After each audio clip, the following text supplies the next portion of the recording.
So here, Nathanius, as we're about to load into Whirlwind. This is going to be an exciting one. Whirlwind's a nice big 4-player map. What do you think about this 4-player map for these 2 players? I think it kind of forces that macro game, and I have to give the edge to Life. But we're here, and we have this Terran player who's got to bring things back a little bit more from the Terran versus Zerg we've seen him play earlier. From Team Acer, it is Innovation.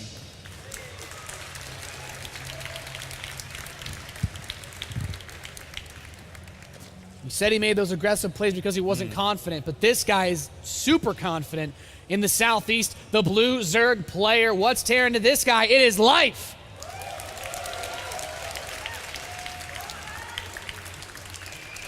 Life is one of 2 players remaining in the tournament that has not lost a single series yet. Life and Tasia are the only 2 players to do that so far, Nathanius. Innovation has looked a little bit vulnerable. In Group Stage 3, or should I say Group C, he lost 2 games. In there went 2 wins and 2 losses. And he narrowly beat Jaedong, so he overall 3 wins and 2 losses. But Life, on the other hand, he won 4 games out of 4 games in Group Stage.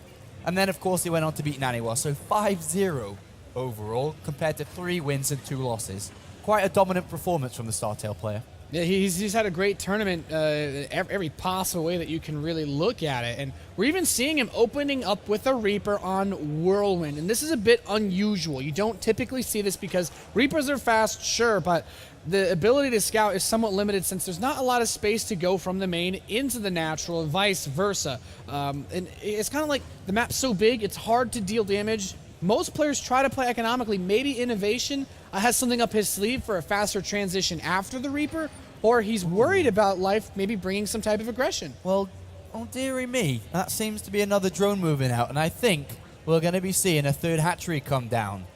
And, well, if anybody can remember what happened to Jaedong earlier today, the same build against a Reaper expansion, he ended up losing like 10 drones really early on. This is clearly a threat to Life and could go heavily in favor of Innovation to start this series up. He's even taking the extractor before the spawning pool. It's very important that Innovation finds where Life is sooner than later. His SCV scouts the northwest position. He'll know he's not there. The best bet he can really do is send this Reaper to the southeast, and that's where it's rallied. It might actually run past this hatchery on its way over to that base. The spawning pool's coming in. The Overlord actually doesn't see this coming in yet either, so there's the potential for this to do some damage. The Overlord position by the 3rd hatchery might barely see the Reaper. He does see it. He's aware that it's coming. And how does he respond? All he has are drones. Yeah, this is not good, is it? And this Reaper is just going to cause havoc inside this main base. Let's see how many drones he's going to be able to pick up. And I'm pretty sure it's going to be a substantial amount.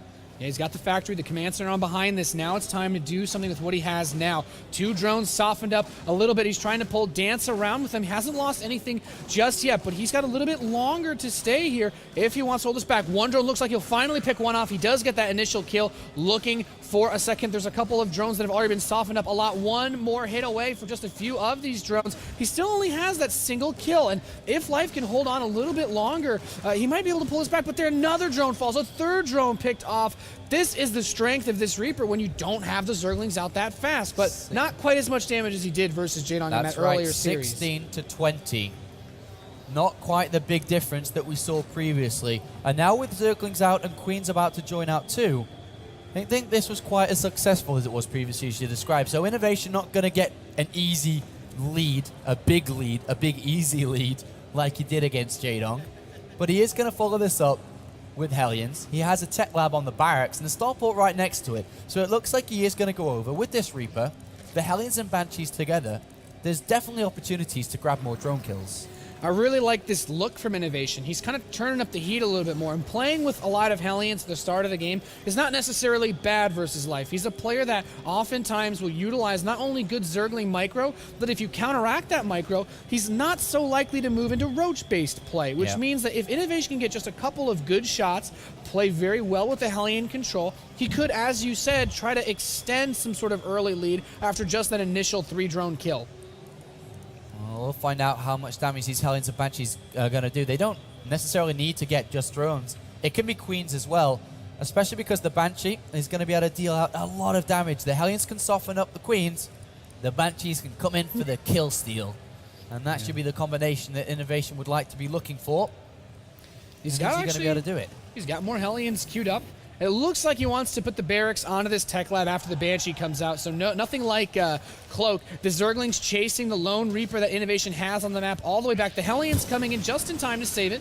Nary 10 hit points. The Overlord will come in and scout this, though. He sees, okay, you're moving the barracks back onto the tech lab, starting up your stim. No big production just yet. In life, he's starting to crank out a few more Zerglings. He really wants to hold on to this third base. And it's kind of funny that based on the scouting, life has expanded towards Innovation. Dropping this third is going to be absurdly easy in the later phase. But what can you do with these Hellions? 20 Zerglings in production. Innovation just going to try to make this work with these 6 Hellions. Yeah, 6 Hellions, just a single Banshee here. Zerglings aren't going to do too much off creep. Banshee's headed towards the main base. Hellions around on the natural. And this Banshee has found the Queen, but the Queen got a couple of shots off first, so it's not going to be able to kill it. That Queen is getting dangerously low. Innovation bringing the pressure. Will lose 1 Hellion.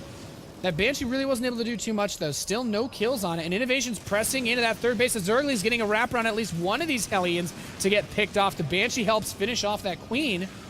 And now Innovation, he's still doing some damage.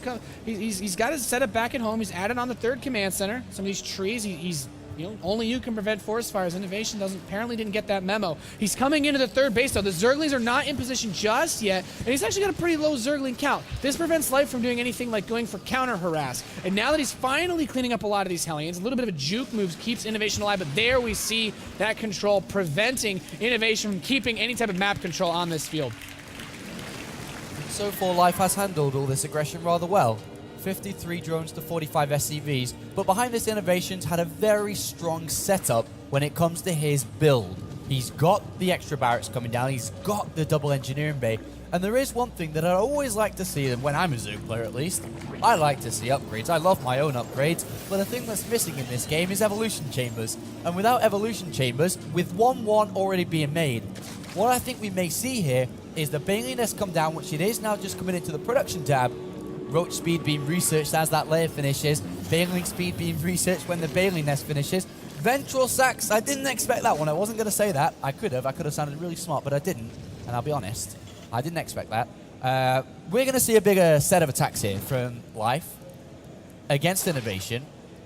I like this a lot. It's kind of interesting. Innovation's production setup is actually pretty solid for this 10-minute mark. Some of the barracks still producing their own add-ons, but dealing with this attack is going to be difficult. He doesn't actually have a supply depot watching the right side of his base just yet. These medevacs can kind of see something happening, but I like that. Life has started his Ventral Sacs well ahead of the pneumaticized Carapace, well ahead of the Overlord speed. This means, since the speed research is a bit faster than the drop, he won't give away super early on that he's going for this play.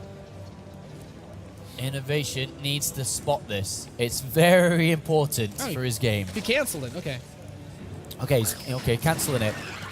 May have been just a simple mistake there, but Zerglings do get into the third base here. I'm going to pick up a couple of mules, a couple of SCVs, but the threat, the all-in, and it is an all-in, with 1-1 completing, an army on the way, if he doesn't kill Innovation, we'll see both upgrades got a 2-2 for Innovation. They'll have way too strong of an army. And these Zerglings are slowing down Innovation a lot. They're bringing SCVs off the mirror line. He's not getting the best income he can get. He's not increasing his army size quite as much as he would have because he is losing money.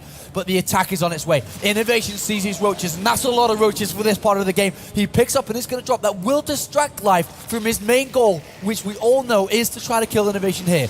Is this going to work? He needs a lot of bunkers. He currently has none, queuing up 2. I think at this point, it would, against this style of attack, even 5-6 bunkers, as long as you don't die to this, like you said, the upgrade disadvantage is going to be monstrous. Innovation has his 2-2 on the way. There's a Spire coming in, but what exactly can he do with this if he doesn't kill Innovation? The bunkers are only halfway done, just 3 of them. He's got the supply depot wall in front as well, but the SCV's being transferred away, getting gobbled up by these roaches. None of them are going to be able to actually make it back from that third base, it seems. All right, well, he hasn't killed Innovation yet. He's still alive. He's on 2 bases, but here comes the big Baneling Maul. 15, 17 Baneling right outside the main base, or right outside, should I say, of the natural of Innovation. Is Life going to be able to do this? 3 bunkers loaded up, double, triple Widow Mines ready to go.